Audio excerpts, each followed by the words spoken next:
Welcome to the Stronger Than You Think podcast. I'm your host, Sarah Verhoff, and I have an incredible guest on today. Her name is Ruthie, and I'm not going to try to pronounce her last name because I would do the same thing to hers as she would to mine. And so we're just going to go with first names here of Ruthie and Sarah. And I'm going to let her, well, I'll tell you real quick. We met Sunday, Yeah, like a couple 5 days days ago. ago, Yeah. on a live event that I got to host. And she was so passionate and had all these hot buttons and was like just fire. And so it was like, hey, you want to be on my podcast? I shot her a Calendly link. She said yes, and here we are. So that's the Here kind of we are. action. That's the kind of action we take. So Ruthie, will you take just a minute and introduce yourself to our listeners and or watchers? Because we're gonna have Yes, both.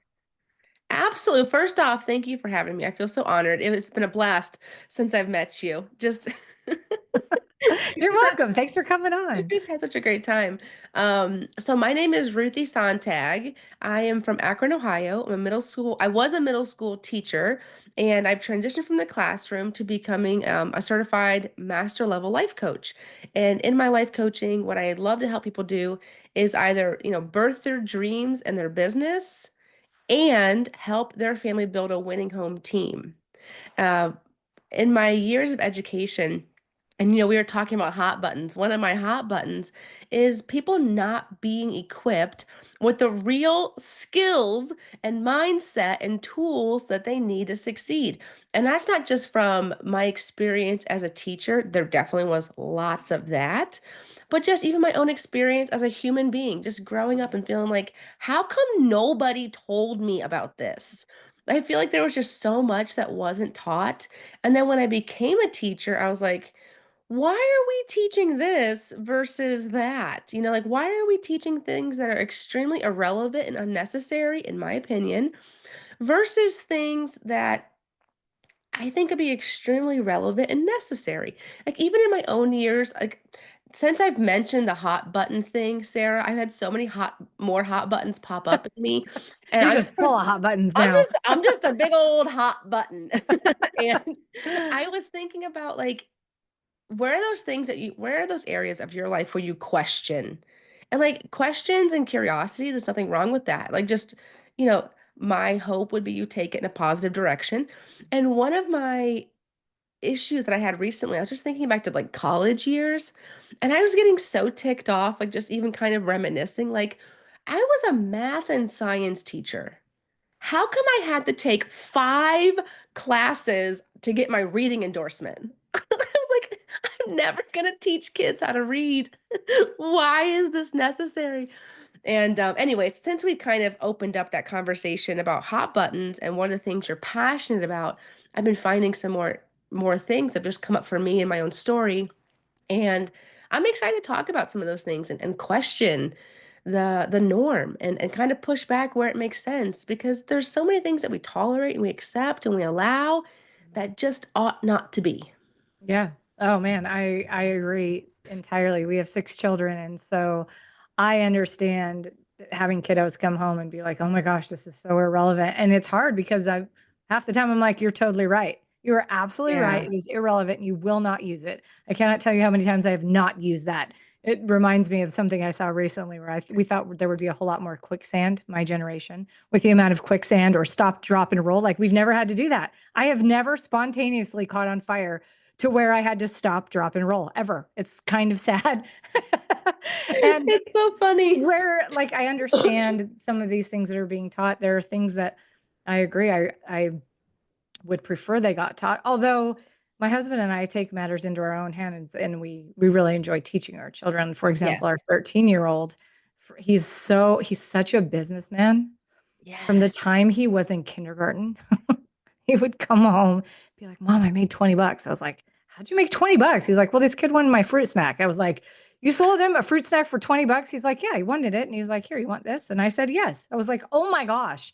So like his brain, he's like full on businessman. It I it love just that. it just cracks me up. I'm like, "Oh my gosh." And that's not something that's definitely taught in school. So it's something It's we get to not. talk about. But I love that is your hot button. Oh, Kathy's on watching. Hey, Kathy. What's up, Kathy? That's awesome. I love the comments. Okay, so do you want to tell us, like, what do you want to tell us? What do you want Oh my to gosh. teach us?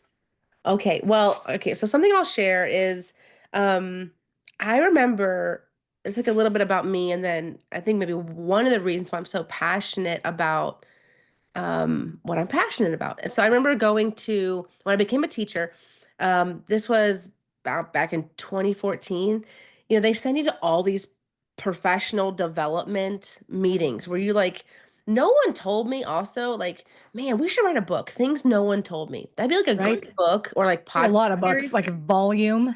Oh my gosh. Well, it'd probably be more fun viewed than read. It Yeah, would be a yeah. good like video series, but like nobody told me that when you become a teacher, you basically have to become like a data analysis person. Like, because there's so much data in teaching. They want to figure out like how many kids, there's pre-tests and then there's formative assessments and there's a post-test. Like, how many Black IEP kids did good on the test? How many were nearing a proficiency? How many were proficient? Like, how many white IEP kids? I'm like, why are we segregating and diversifying? Interesting. Oh my gosh, that's a whole other rabbit hole.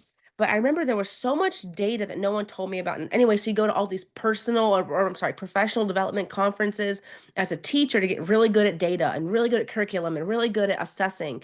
And I'm like, oh, but like we're not doing this thing called like really good at connection or like really We're not good. doing this thing called really good at connection. We're not Yeah, building like really relationships. I feel like like some interpersonal conversation stuff that and ought to be happening. relationship. Well, and I remember it was so weird because I had these teachers and they would come up to me and like this is a part of my story that just no one knows. I would have people come up to me and they'd be like, stay green, stay green. Like you're so nice, you're so kind, you're so pure, stay that way. And I was like, did I just like join a toxic environment or something? Like, why are you telling me to stay green? And then Like, run away, run away. and I remember just like seeing all these adults that were so jaded. And I was like, why are y'all so jaded? Like, is it because y'all don't know Jesus? Or is it like, that Yeah. might be it. That I might mean, be that it. might be, yeah, you may have hit the nail on the head with that one. That's really fascinating. So you start this career excited because probably you liked kids and wanted to teach them stuff, I and just you're wanted to being help. told to run away, and now you have to figure out which kid sitting in which part of the room does better. You're like, what? Yeah, all What is this data. happening? And I remember along the way, I was on like a winter break. I went to a conference, like a Christian conference, and somebody had told me about personal development. I didn't know that there was a difference between professional development and personal. So I started going to these personal development events, and it just opened up my mind. And I felt like I got unplugged from the matrix, and I was like, hold on. Why are we not teaching this in school? And I was like, you know what? School gets a big fat F at preparing me for life. But then I was like, shoot, dang, maybe I'm getting an F because I'm not preparing my students for real life. And I always had this integrity battle on the inside. Like, yes, the kids need to know, I would say, basic arithmetic, and I'm teaching math. But you know what they really need to know? Life. They need to know Mm. how to life. They need to Yeah. know that no one's teaching anybody how to life. And I'm Yeah. just, we even have terms like adulting. What's that? We're trying to figure out life as an adult because nobody taught you. And like, Yeah, and it's pretty daunting too because anytime we talk about adulting, we're like, I don't want to adult. I'm going to do this instead. It's like, oh my gosh, who wants to grow up and be this thing that nobody wants to be, but I don't have a choice because I'm heading that way. Ah! yeah, yeah, Or or we could prepare people and teach yeah. them. We could talk about it. What? I know. I remember like okay, so how I remember how I kind of like stumbled upon this was I remember my conversations growing up about puberty, and they always made puberty just sound like so weird and like so Yeah, icky and gross and strange. right. And Yeah, then like here this I is am, weird. This is really weird. Just so you know, it's so yeah. weird. You're It's like, oh, and the words are weird, and the smells are weird, yeah. and your body is now weird. I'm like, hold on, just can we just TO? Okay. So I remember being a sixth grade teacher, and I was like, okay. How can I have a better conversation so that these kids don't have shame and weirdness and awkwardness around something that's inevitably going to happen To everyone. to everybody. Cannot be stopped, cannot be inaugurated, Not weird. not weird, natural Normal. biology. So I remember, yeah, normal, normal. So I remember saying like, hey, listen, um, at some point in the near future, maybe this year, maybe next year, maybe soon, maybe it's already happened.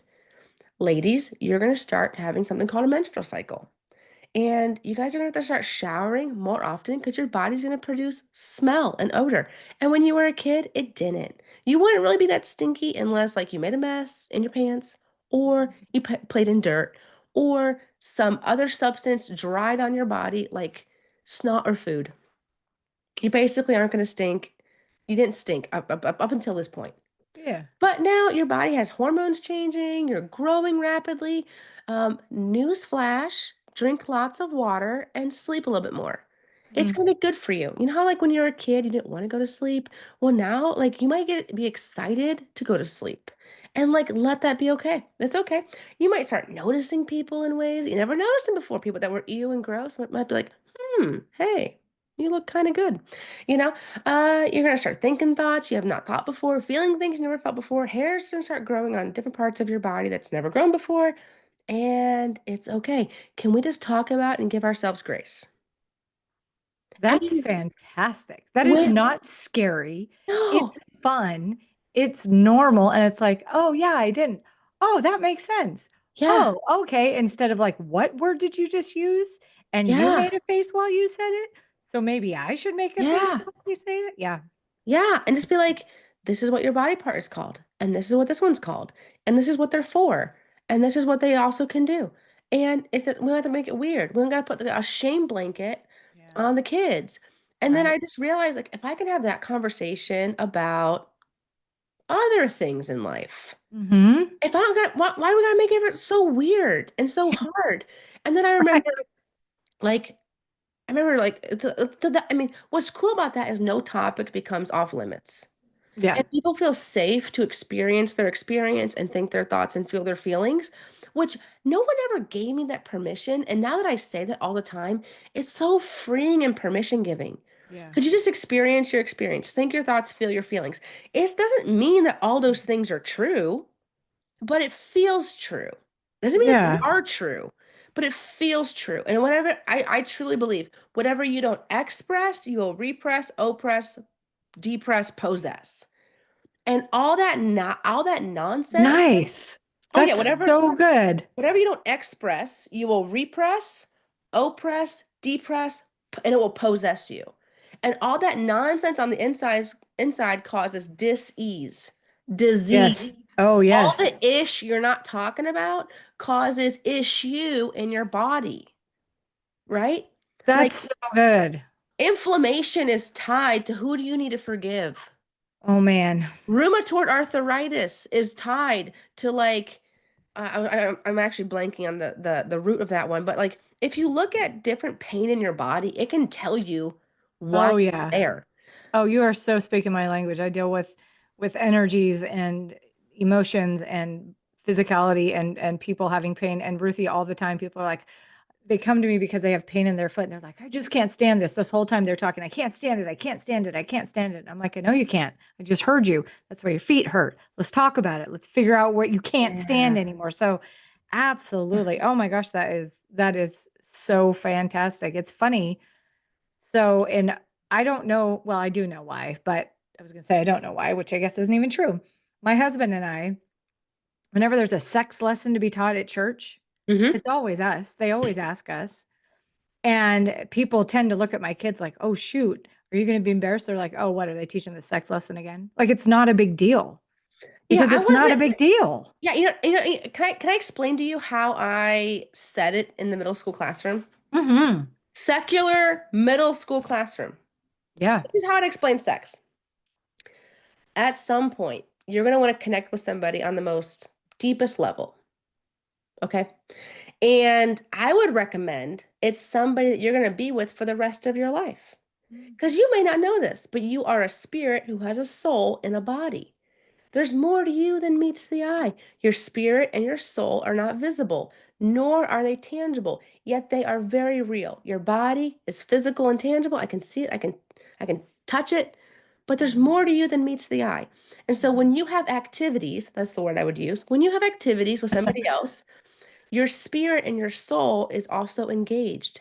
And besides prayer, activities are the most intimate thing you can do on the planet. Mhm. Now, when you have activities with a lot of people, first off, activities are very special. Now, if we do special things with everybody, is it special anymore? Mhm. No, and you start to get a very interesting reputation. Mm. So, because activities are so special, they deserve special recognition, special time and place with a special person. Now, like your birthday, if we celebrated your birthday every day, would it be special? No, it would just be like what Even though we love it even so though we love much. it. Yeah. Yeah. What makes it so special is we do it once a year because Yeah. it's the day you were born. And there's 364 other days that you weren't born. Yeah. And so we don't do special things with everybody. And I would say, now listen, remember how I said you're a spirit who has a soul and a body? When you have activities with somebody else, your souls tie together. There's this thing Mhm. called a soul tie. Now, your soul, catch up. Come on, kids. You got this. It's your mind, your will, and your emotion.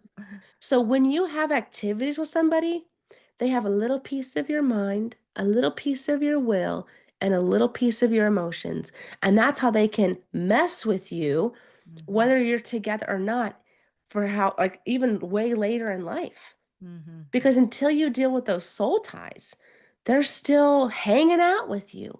And Yeah, you have a yeah. little piece of that person, and they have a little piece of you. And here's the hard thing, it's invisible and intangible. It's very real, like wind Mhm. and gravity. Can you see it?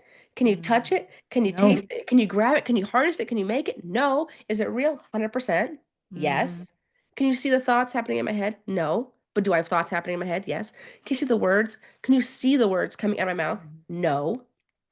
You can't see words visibly until they're written down. Right. So I would explain that like there's more to you than meets the eye. And Mhm. then when you do those special things, everybody, it's not special anymore. And that really is reserved for somebody that you have what I call emotional equity with. Somebody who's Mm. gonna be there for you and like think of like investing in an account. Mhm.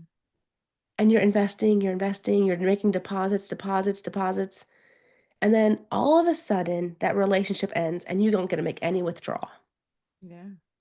You just wasted what feels like so much of your life because there wasn't a commitment on that Mhm. relationship. And that's why it's important to wait till you're married to have activities. Yeah. Because if you bop around with a bunch of different people, you get a really bad reputation, you jack up your soul, Mhm. you're doing the And special you're thing. so tied to these different people. I So know. I have people ask me all the time, "Why am I so?" And I'm like, "Oh my gosh, go talk to Ruthie," is what I'm gonna start saying.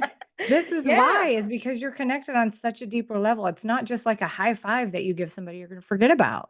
Yeah. Well, and Not. something I'll share something very vulnerable with you guys. Just in Yeah. all transparency, like there was a lot that was not taught to me, but one thing was taught very well was this concept.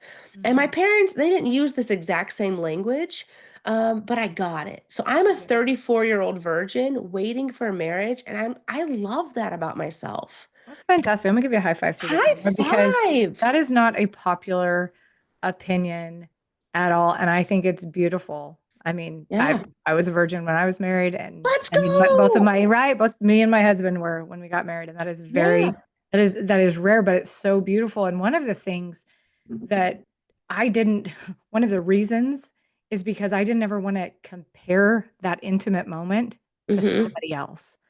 I didn't ever want to be thinking, well, when I was with so and so, this is how, like, I just thought that would be so gross. Like, I didn't want to Yeah. bring a whole bunch of other people in. And Ruthie, you and I are talking about stuff that is not popular opinion right now. You and Yeah. I are on a soapbox preaching stuff that people are not going to like.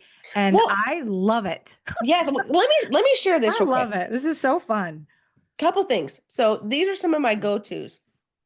What is hidden cannot heal.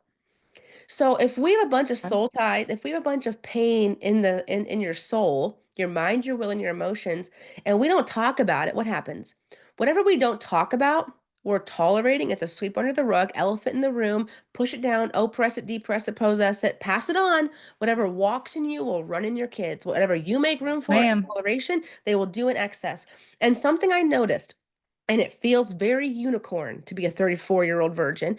All my friends around me, sex complicates things. And I've Oh just yeah. seen their life be so complicated and difficult and hard for no reason. And you know what I noticed? It broke them down, not Yeah. in a good way, not No. in a good way. In like the worst ways, you wouldn't want to see someone be broke down.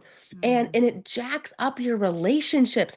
I was a Yeah. friend of of somebody else who was doing all the things, and I just saw like it ate me up. It affected me. And Mhm. something I know is purity is power. Like Yeah. purity is Ooh, I power. like that. When, That's awesome. when you are impure, you have things to hide. You're embarrassed. You got the skeletons in your closet. You got stuff under your bed. But when there's purity, you have power. It's like you can search, you can look, and you will find nothing than what I told you. What I told you was the truth. Oh And yeah. purity is power, and it is freedom. It is liberty. It is authenticity. It is the highest frequency. It works. It lands. It connects people to you. Yeah. And so many people, I'm going to share with you guys something really cool here. I think so many people, they just don't realize that all that they need to do is like confess, repent, and forgive. Mhm. When you can, so whatever you don't confess is holding you bound. Yeah. Yeah. Like you don't have control over it, baby. It's got control over you. And I made up in Mhm. my mind a while ago. So incision means cut into, decide means cut off. I was Mhm. like, I'm gonna make a decision. Yeah. I am not gonna let things rule me. I'm gonna rule them. Maybe that's my Yes. personality. Maybe that lets you know a little bit about how I operate. But I am not gonna let shame, blame, condemnation, the mistakes in my past run the show. I Yeah. realize if I can just talk about it and say, yeah, I did that. Yeah, I didn't do that. Mhm.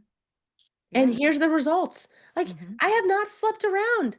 It's really working for me. I have never done a drug in my life besides like, a prescription medication. Right. Right. Or maybe like, I've had my fair share of Dayquil recently, right? But besides that, like Right. I've never done drugs. Guess what? I've also never been drunk.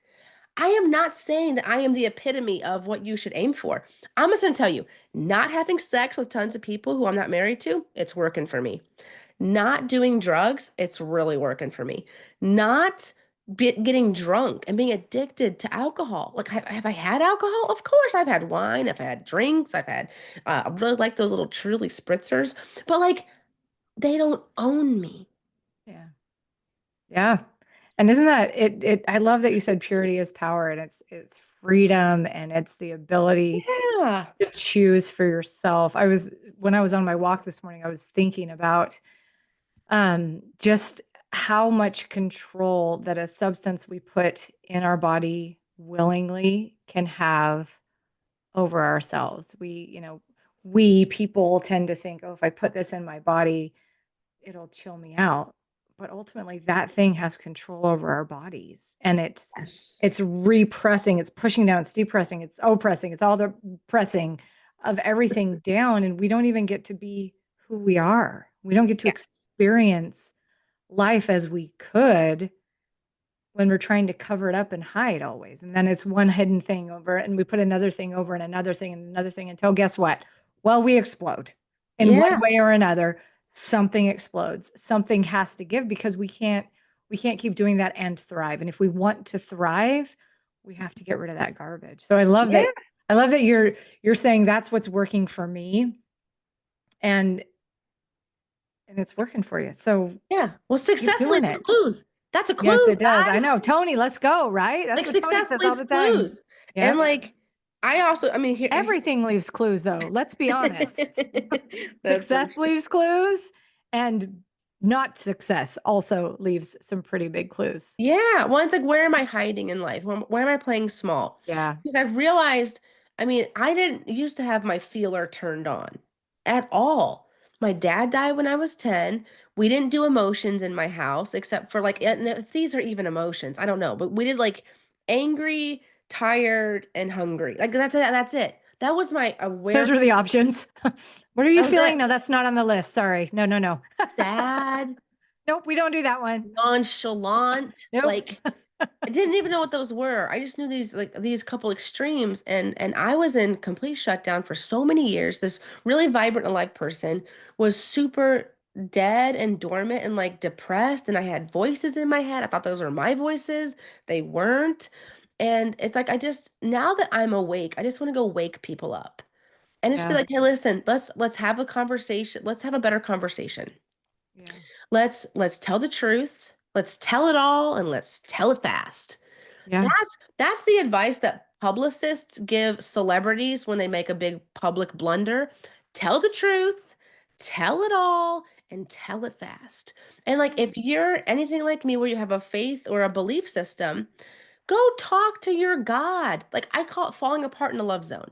I'm gonna go fall apart in a love zone because like now see we could get into another topic here, but religion says Part two coming yeah, soon. part two. Religion says my dad's gonna kill me. Relationship with God says I need to go talk to my dad because God makes everything better.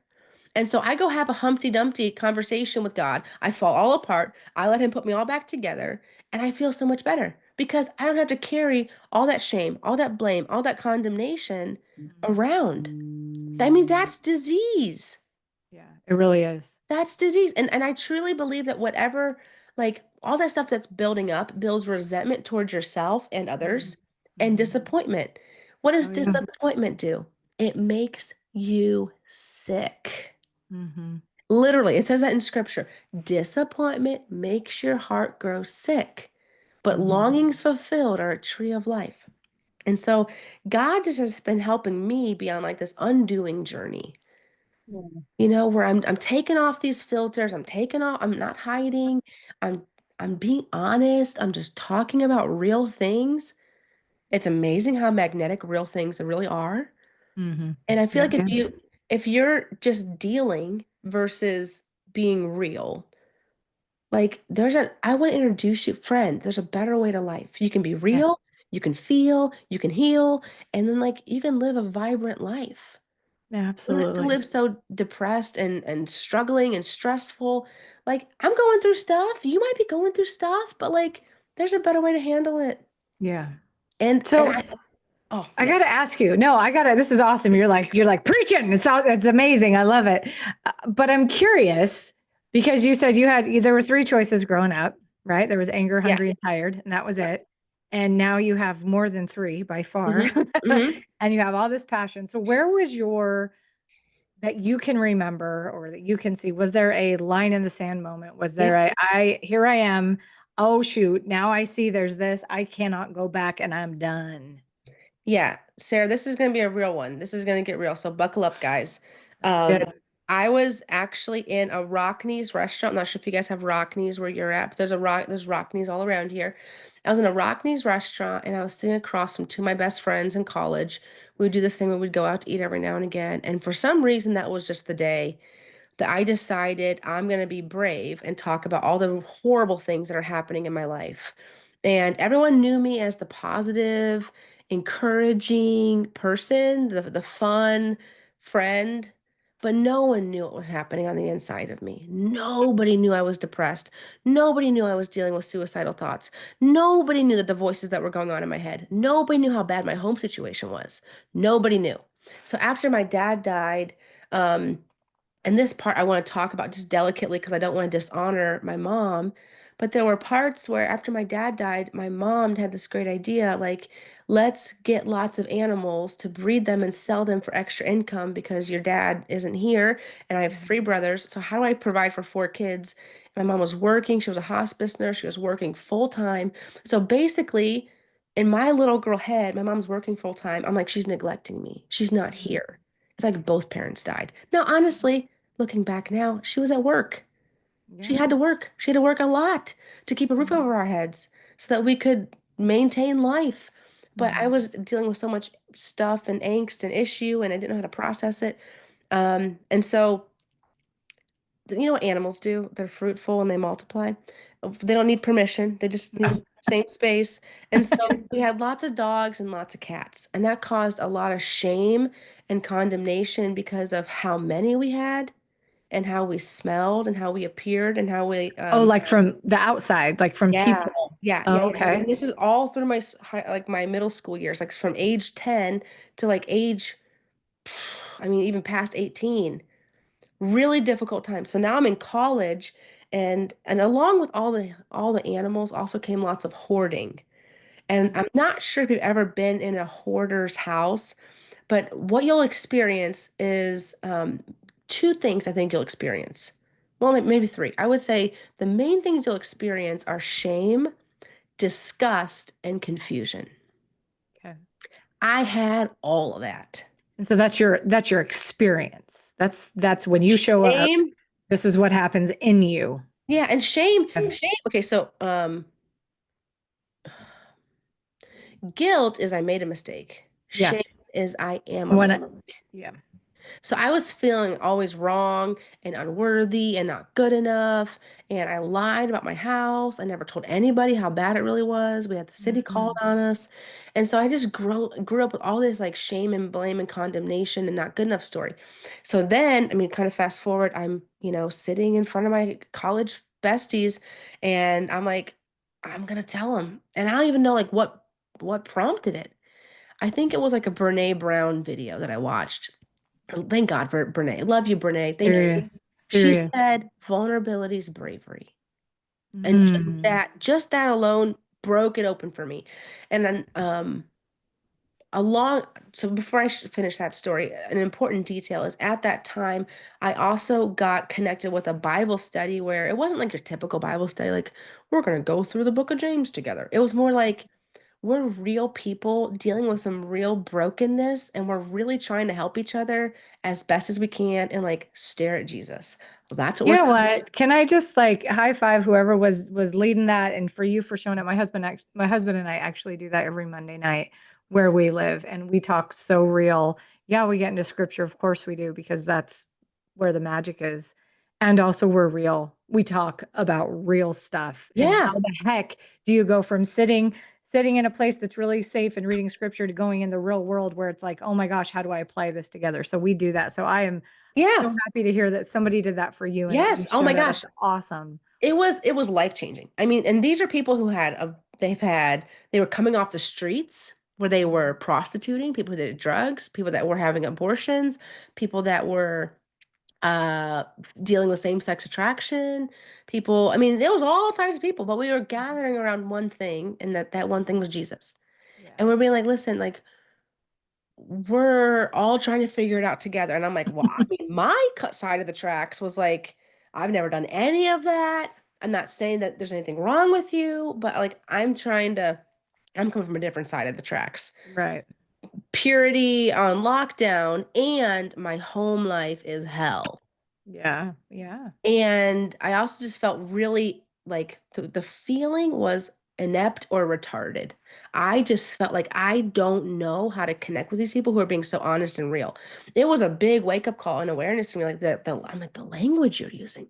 You can do that? Oh my gosh. And I loved like when people were honest and real with me. Like when someone cries with you, that means they Mhm. feel safe. You're a Yeah. safe person for them. And I Mhm. love being that safe person for so many people. And I realized I'm not letting anybody see my tears. Mhm. How messed up is that? And most of us, I've also found this, Sarah, most people were really good givers and were horrible receivers. And you know what? And that's why we teach it's better to give than receive because we don't want to receive. And what I like to teach is if everybody's given, nobody's receiving. And have you ever given a gift And it and wasn't received. somebody didn't receive it? Oh, you can remember Worst what feeling you were ever. wearing, where you were standing, how old you were, what your hair looked like, the smell in the room. Like it is heartbreaking to not be received or to not have someone receive a gift. So yeah, I mean, I echo that all the time. You're And God was teaching me. right on. God was teaching me. Yeah. If you want to be this for all these people, you get to let people be all that for you. Mm, Like that's a big lesson. the strongest leadership is letting other people. The strongest leadership is humility. And my favorite definition of humility is willingness to be seen for who you really are. Mm. And you Yeah. really are strong and you really are weak sometimes. And you're Right. awesome and you struggle with some stuff. And you got some scars and you got some stars, right? But like humility to be seen for who you really are. And so I was at that day in Rockne's in the booth where I just decided I'm going to be brave. And I was like, listen, like my home life is horrible. I feel like my mom loves animals more than she loves me. You know, I just remember crying and like trying to like let myself cry. My friends, I mean, their eyes were huge. They didn't know what to I say. bet. It was What happened? What happened? What happened to Ruthie? Yeah. super awkward the rest of the day, you know, the rest of that night. And it was so vulnerable. I mean, if I were to explain it, it felt like I was naked and people had like magnifying glasses. Like, let's Mm. look into this. And I remember just feeling so exposed, but it felt good at the same time to like, I don't have to be the only one that carries this anymore. And Yeah. so it was like a mix of the Bible study and the Brene Brown quote, and like just, I mean, really, it's like the golden rule, treating other people the way you want to be treated. I was going to let them feel like they're a safe person for me, Hmm. so I could be a safe person for them. And I think part of, you know, my nickname is Truth Ruth. I used to not be truthful because I was so ashamed I lied all the time. And Mm-hmm. something that I vehemently hate is unrighteousness and just sweeping things under the rug, like where you're gaslighting yourself, like it didn't happen. Mm. Like it That happened. gaslighting yourself, Like it that's happened. huge. Talk Yeah. about it. It happened. And not that we have to make it your identity or your future or your story, but like if we don't deal with those things, they will haunt you for the rest of your life. And so that whole what's hidden can't heal, I lived that. I was like, I'm freaking tired of the voices in my head telling me to end it. I'm tired of fantasizing in Spanish class how to burn my brick house down. I'm like, I'm smart, but how do you burn a brick house down? And I know if I Google it, I'm going to get in trouble because it'll get flagged. And it wasn't that I wanted to burn my house down, I just wanted the pain to stop. Yeah. But I didn't know how to talk about the pain. No one Mhm. had told me, no one saw it. I was just like phenomenal at hiding it. Yeah. And I was like, I'm freaking tired. I'm just tired of this. And I was like, I just don't want to live this way anymore. I'd rather be honest, and that feels better. I'd rather be Was seen it for who I so really am. scary though? Was it so scary when you It was finally like, terrifying. did you say it And really fast? no, no, My no, whole life no. is a mess. No, it was like it was actually it was between like heaping, gasping breaths Yeah. and crying and then like battling with the lump in your throat. And I Oh, I realized if bet. you want to get rid of the lump in your throat, like literally, this is what you do. You just breathe. And you Mhm. just give them the I need a minute finger Mhm. and you let it happen. And you tell yourself, I'm being brave. I can be brave here. I'm being Mhm. brave and I can be brave here. Because I think no one ever teaches you this. You just kind of pick up on it that vulnerability is weakness and Yeah. don't show it. But I think vulnerability, like I agree with Brene, vulnerability is strength. And when I can Mhm. press into it and I can let people see me cry, no one else is thinking I'm weak. It's just me. Yeah. And what Yeah. if I could just Absolutely. tell myself a better story? I'm not being weak, I'm being strong. Mhm. And I can just talk about how I'm feeling. I'm feeling alone. I'm feeling isolated. I'm feeling depressed. I'm feeling neglected. I feel like my mom loves an animal more than she loves me. She's gone all the time. And I didn't have, and here's the thing, like Sarah, this took me years to find the words. Oh, I bet. I bet. I mean, it took me years. I mean, even there's times where it's like I'm like in learning how to advocate and articulate for myself, which no Mhm. one teaches you, by the way. We should teach. That's what I'm trying to do in my some of my coaching programs for kids, especially, is and adults, just trying to help them find the words that Yeah. says that's really happening on the inside, and just taking like building that awareness so I can acknowledge it, so I can have Mhm. authority over it. Because I realize what I can't articulate, it's holding me back. It's holding me bound. It's making me play small, and it's owning me Yeah. versus me owning it, and I hated that. And isn't that fascinating that when, I was thinking about this when kids are tiny, they can ask questions and it's cute. But then there's a point where if they ask a question, they're told that's not appropriate. You can't ask that. And so we start to learn, oh, How wait, I to had ask, this feeling. modify, hide. I had this feeling or I had this question. And if I say it, then the adults are going to get uncomfortable. So I need to be quiet. So I need to not share this. Oh, when I cry, it makes this person sad. So I can't cry. And so we're taught, those are the kinds of things we're taught. We're celebrated for doing and rarely celebrated for being. Yeah, and then, but here's the thing, you're not called a human doing. No, but that's how we're treated, isn't it? It is. And then what you create is you create your value based on performance. Yeah. Oh, 100,000%. And it's Yeah. like Good that was job. never That's what we God's say. intention. That was Yeah. never Good God's job. yeah, that was No, never God's intention. no, it wasn't. Like God's intention was you have value because you were created. Like you simply have value existing. Sitting on the Right. couch for the rest of your life, you have immense value and worth. Hmm. And anything that like, and a lot of, I think what's happening right now is a lot of people are waking up to my having and my doing do not create me. It's my being that creates me. Hmm. And it's this great undoing to get back to being. Yeah. I mean, and what is your being? It's your identity, it's your mindset, it's your emotions. Hey, beliefs and emotions as an acronym is B. Could you just Yeah. harness your beliefs and your emotions? And Yeah. like again, not making. I think that there's something that's really really powerful for me recently, and I am working on how to articulate it better to like kind of drive the point home and help it to land. So you are not your value and worth is not based on just a belief or an emotion that you have. Mm. Again, just because it feels true does not mean it is the truth. Right. And your being is based on your beliefs and your emotions. So I don't want them to contradict, but does that make sense? Like you can observe something like a third party in your own life and be like, Oh, "Huh, yeah. I am thinking that I'm not good enough." That's an interesting thought. How Yeah. fascinating. When we're curious about it, that lets, Yeah. I was just actually talking with my daughter about this yesterday. She's like, but I like math. And I'm like, so there's a formula and one answer, right? And she's like, yeah. And I'm like, well, what if it was more like science and it was just a hypothesis? She was like, oh, I can get behind that. I can Mm-hmm. do that. That makes sense. So everything is just a, I wonder. Yes. And so this is my new, I mean, this has been like my new favorite term is interesting because it neutralizes it. Yeah. Huh. Interesting. Oh, I set out to do something big and I got met with something hard. Hmm. Interesting. Oh, I'm trying to change the world. I'm getting resistance on every side. Interesting. Oh, I put a Yeah. podcast out on Monday and I got sick on Tuesday. Huh. Interesting. And that happened to do with your voice at all that you got really sick? Hmm. Interesting. Interesting.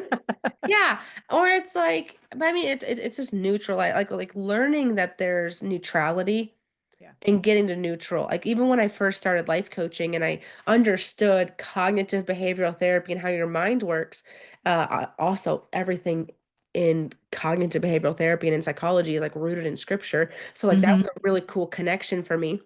Yeah. It says in Romans 12:2, you can transform your life by renewing your mind, making your mind new again. So sometimes we talk about brainwashing. I'm like, you hope you get brainwashed. Oh, Your serious. But brain you're needs a doing it all the wash. time. You're brainwashing yourself with all the negative and the fear and the garbage anyway. So it's really just which thing are you choosing to brainwash yourself with? Exactly. And my brain needs a wash because it is freaking believe it's Clean in it up. garbage. Yeah. And like whatever, I always say, whatever you practice, you get good at. If you practice garbage, you get good at garbage. You practice Yep. goodness, you get good at goodness. Garbage Yep. in, garbage out, goodness in, goodness out. Pick one.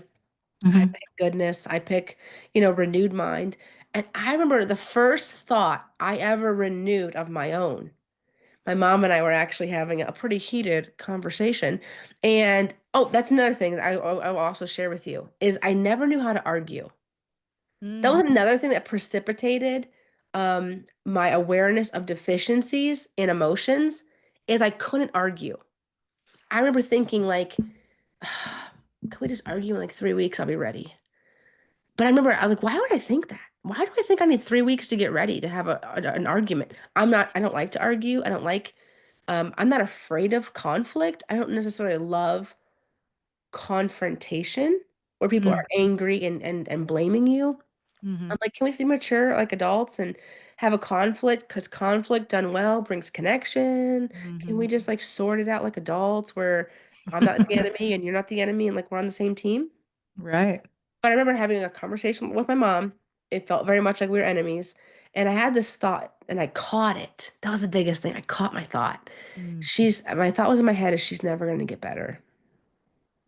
okay. And I'm sitting there and And you're like, okay. I'm having this moment. We're talking. She's going off about something. And I'm thinking she's never going to get better. I'm like, okay, life coaching, utilize your skills that you just learned in your certification program. So what's that caused me to feel? Okay, I'm feeling frustrated. I'm feeling angry and sad. Okay, when I feel those things, what I want to do, push her away, get out of pain. hmm What does that create? A strained relationship. Now, hmm I told you my dad died when I was 10. She's my only parent. Yeah. And I'm like, I don't give up on things pretty easy. You know, mama didn't raise no quitter. Like, Right. we're not gonna quit at this. And so I remember renewing my mind right there and then it was so pivotal for me. And I was like, oh, okay, well, she's healed and fine. Nope. Doesn't work. So I can't go from a negative to a swing to the positive. Yeah. Let me Yeah. neutralize. Everything's fine. My Yeah. arm's no longer off. Yeah, exactly. Like so and think of it like if you were to try thoughts on like you were to try on clothes in a dressing room. Yeah. This is too tight and constricting. This is too baggy. Yep. Let's find something that's the right size and it fits. And I was hmm like, okay, well, let's neutralize this puppy. Yeah. I have a mom. That's about as neutral as it You're like, possibly ah, can get. accurate. But can I tell you what that did for me? Right there in that moment. I have a mom. How's that feel? Grateful. I don't have a dad. I do have a mom. She's right here. I have her. This is a real relationship. What's that caused me to want to do? Move closer, press in. Let's just stop arguing and figure out how we can make a win-win here. What's that create? A better relationship. Oh man. It, That is fan freaking tastic. Kathy's on. She's been on the whole time, and she's like, she says you have dropped some wise nuggets, and I agree. We're actually gonna wrap this guy up. This has wrap this been guy up. just like nugget after nugget after nugget after nugget. That's been amazing. Vulnerability is bravery. Brene Brown and you think your thoughts and feel your feelings. Oh my gosh! And if you don't express, you repress, oppress, depress, and possess, and then you have disease. Tell the truth, tell it all, tell it fast. What is hidden cannot heal. My gosh, you have just shared so much. I think this is one to listen to over and over and over and over and over again so that you can catch it all. So, my podcast is called Stronger Than You Think. And what I've started doing is asking my guests, and I feel like you shared some of it, but it may be different than what I've heard today. Hmm. Um, when is a moment looking back on your life where you did something that was stronger than you thought you were? Hmm. It's a great question. When you said that there's two memories that came to mind, and the first one was actually like when I would go to the altar at church and just bawl and weep and ask God to forgive me, and realizing that that was actually that's a sign of strength. Mm, I think that's awesome. a sign of strength, and now typically. As a moment of strength does not feel very strong. Mhm. Very Typically, true. a moment of strength does not feel very strong because you're in it. You're in the midst of the emotion and the thoughts, and you're just trying to figure it out as you take the next step. Mhm. But so I feel like in those moments of going to God when I was at my end, Mhm. those were I realized I was stronger than I thought. Good. And then also another thing that comes up for me is forgiveness. In the midst of going through some of the biggest mind battles of my life and realizing I can forgive the person who hurt me. I can Mhm. forgive myself. I personally believe that forgiveness is the secret sauce to weight loss. Mm. And like the weight that's sitting on your heart, the weight that's in your back, the tension, or the physical weight that's accumulated on your body from all the things you haven't talked about. And realizing that even moments like this, I feel very strong because I'm just speaking the truth. And in forgiveness, I can get back to truth. I can, I can let go. Mhm. I can let go of all the nonsense, all the hurt, all the pain.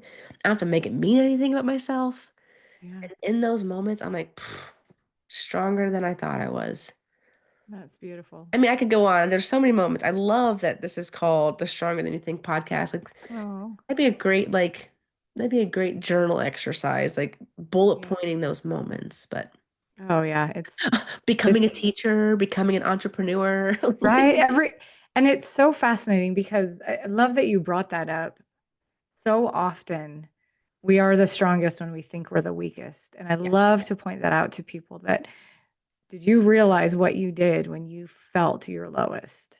Look at what that girl, that boy, that human did in that moment that was impossible. And you did it. Yeah. And look at where you are now because of that choice you made when you thought you couldn't. Yeah. And I'd love to empower people to look back in their life and realize, oh my gosh, I have done this. Therefore, I can absolutely do that. Yeah. You got so whatever you focus on, you get more of. Mm-hmm. And if you focus on horrible evidence, you get more horrible evidence. But like, Oh, what if you 100%. today, I'm gonna dare myself to do this. I'm gonna sit here after we hop off this podcast and at least make 10, a bullet point of 10 moments where I can look back and be like, wow, that was an extremely strong Ruthie. Yeah. But what would it look like for you to gather evidence of your magnificence? What would it look Ooh, like for you to bullet point, I don't know, 10 to 25 moments where you were strong? Because we use that as testimony yes. to We don't, overcome. but we don't. We don't. We Up need to. until now. Up until now, we haven't, but now we do. Now we use those things to prove to Yeah. ourselves that I can because I have. I Yeah, already can have. I share a quick little story? Yep. Back in the day, back in like ancient days or Bible times or whatever, they didn't have TV, they didn't have like newspaper, podcast. 1900s. Okay, go ahead. No, well, you know what they had? They had staffs. They had like a Mhm. staff. You know what they would do when they had a victory is they'd carve a notch in the staff. And what would they do every night? Around the campfire, around like the dinner fire, that's where they were eating outside. They were cooking their food. They were living in tents, most likely, right? What would they do all night? They wouldn't watch TV. They wouldn't necessarily listen to a podcast and all go to their separate rooms and read a book. No, they would tell story. They would testify. Hey, remember that one time when we overcame that battle? Okay, this notch here represents this one time win. And you know what they would do? They would tell stories over and over and over and over and over again. You know what you are? You are a sum of the stories you tell yourself. Amen. They Yes, you would tell are. themselves stories every single night of victory, of overcoming, of God's goodness, of provision, of miracles. And then it even says in scripture, we overcome by the blood of the Lamb, the word of our testimony, and loving our lives not unto death. Hmm. That means that like it's not all about you. And Hmm. Jesus is the one who saves you. You Hmm. can't save yourself. And anyways, I just want to share with you guys, like, I'm not sure if you want to carve a stick or a staff, but you could write on a piece of paper Hmm. a And you list can look at it. of They put look it at it somewhere where you look at it. because Right? you're awesome. Yeah. You're awesome. You've done some amazing things. Like you're still here. Like Right. sometimes people like this. This is one of my little soapbox things. People are like, I don't want to talk about my real age. I'm like, why? Oh, You I celebrate it. I think your age is like a level. Like I'm That's how I level feel too. 44. Like I'm level I've made it. 48. Let's go. Like you're still here. Right? Everything since you got on the planet has been trying to kill you. And you're still alive. You are Take defying the that. enemy every single day with every single breath. And like, Hmm. and here's the thing, to do it grateful, is the Yeah, best curb stomp in the face to the enemy. absolutely. Do it. Absolutely. Like, I'm grateful I got through. I mean, college was rough. Middle school was rough. Like teaching pubescent hormonal teenagers for Mm-hmm. 8 years was very hard. But you know what I learned? I can do hard things. There you go. And you're stronger than you think. Stronger than you think. That was a nice wrap up. Thank you so much, Ruthie, for coming on today. I'm just so happy we met 5 days ago. I And know. we've had plenty of interactions in between. It's pretty cool what happens when you're open to big, new, incredible, wonderful things, isn't it? It is. So I just want to remind everybody listening that you're stronger than you think. And Ruthie and I are walking with you. We Yeah. are. We're here with you along the way. You have the best day. Thanks for listening. See ya. Bye, guys.